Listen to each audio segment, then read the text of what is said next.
Hi, it's Nell, and today I'm going to tell you how I care for the Grey Fishhooks Senecio. This beauty is a great, really tough, easy to maintain plant, both outdoors and indoors.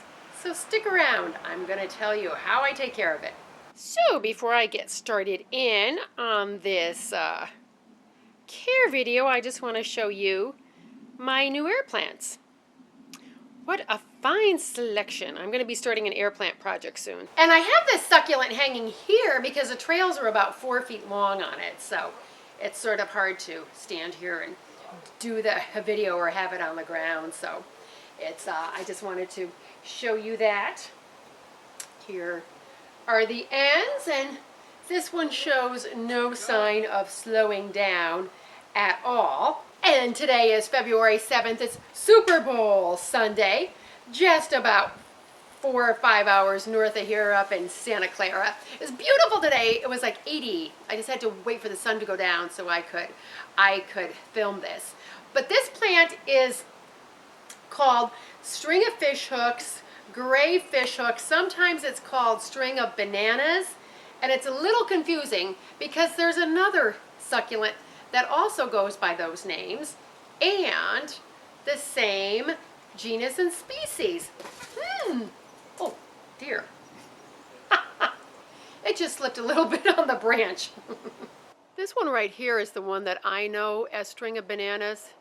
It has shorter, fatter leaves, which look more like bananas to me. But to confuse things, it also goes by Senecio radicans. So no matter what you call it, it's very easy to take care of. Outside, it likes part sun. I give it morning sun, and then I shelter it from the stronger afternoon sun. If you're someplace where it's strong, hot sun all day, you'll need to keep it more shaded.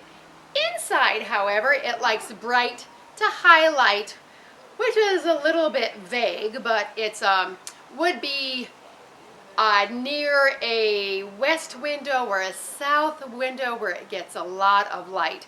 And the reason why it does so well in homes is because it doesn't mind the dry air. And it's also very easy in the watering department. Like most succulents, or pretty much all succulents I know except for a few, like to be dry. They really like to dry out almost completely in between waterings. Outside in the summer, I water mine about every 2 weeks. I give them a good thorough drink.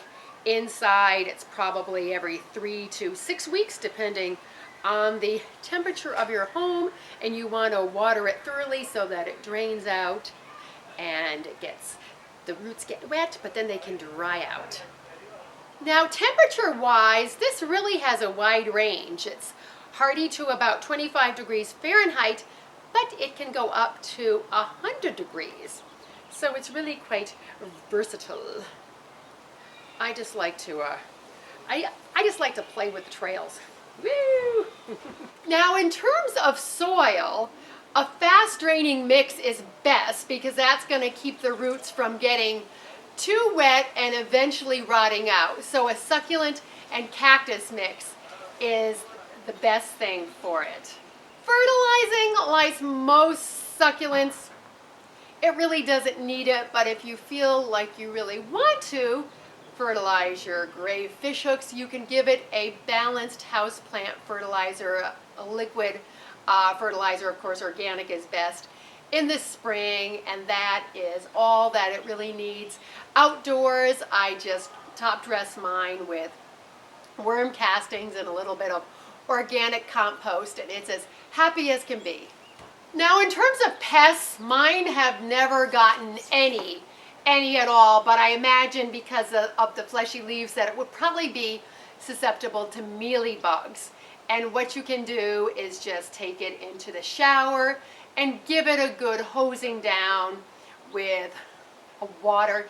Make sure it's not too cold or not too hot, and you also don't want to do it in the winter because you want the plant to be able to dry out relatively fast, both the foliage and the plant, after you give it a hose down. If your plant is small or you have a really big kitchen sink, you can do it in the sink, or like outdoors, the garden hose works too. And you just sort of gently blast off those cottony mealybugs. In terms of propagation, I've done a video on that. I just posted it last week. Propagation is really, really easy. It's either done by stem cuttings or it's done by leaves. And I have that covered for you in a video I posted last week.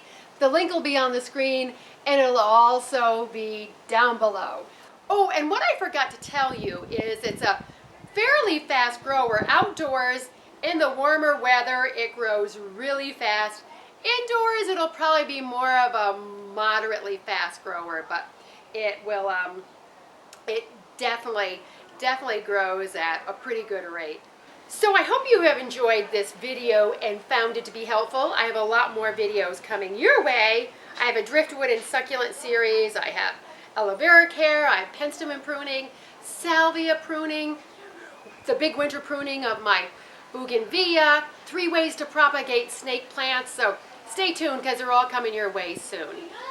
And I thank you for all your comments and your likes and your subscribes. I really appreciate them. And speaking of the garden, let's get out in the garden and make the world a more beautiful place, whether your garden is indoors or outdoors. I thank you, as always, so much for watching. See you in the next video. Bye.